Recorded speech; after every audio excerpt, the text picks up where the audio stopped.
Hi, Captain Kelly here. Thanks for joining me again in the classroom.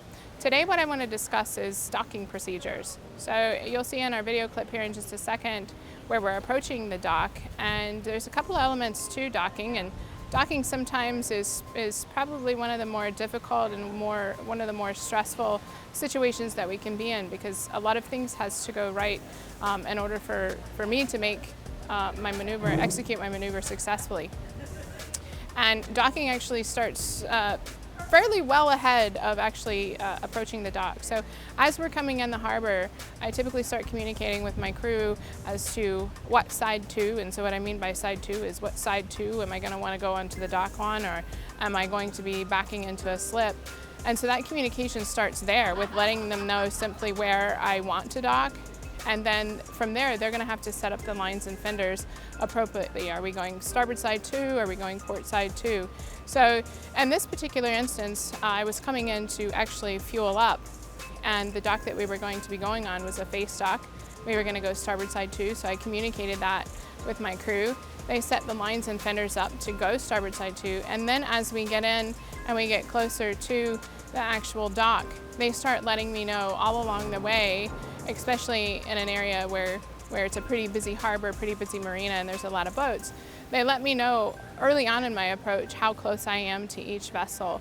And in this particular maneuver, my helm station on the flight ridge is on the starboard side. Other boats were on my port side coming in, so they let me even know the distance that I am to those other vessels. You got to consider, as I'm coming into harbor, I could be dealing with winds, currents. Sometimes the winds and currents can be heavy, sometimes they can be light. And so as I'm focusing on what I'm doing, they're also letting me know how far I am from a vessel or not, or how close I am to a vessel or not.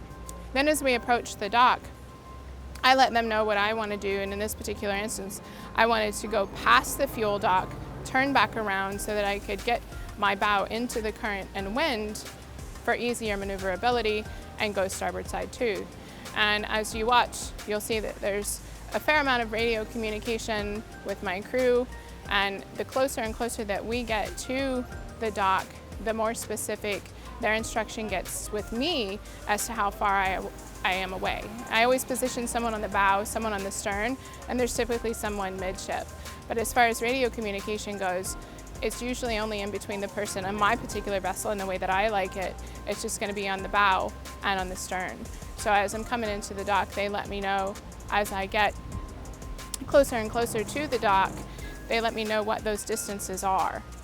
And then from there, I let them know also as we're approaching what order I want my lines to go. So depending on the current and depending on the wind, I'm going to ask them to put my lines on either forward leading spring, aft leading spring, then bow and stern, or another way that I'll describe it is based on my lines 1, 2, 3, and 4, being bow, forward leading spring, aft leading spring, and stern line. And so in this particular instance, I had the current and the wind on my bow, so I wanted my forward leading spring on first, my aft leading spring, then my stern, and then my bow. And so you'll see as we maneuver in, you'll see that communication in between me and my crew. You'll see the communication even with the guys on the dock. And there you have it, we're successfully docked.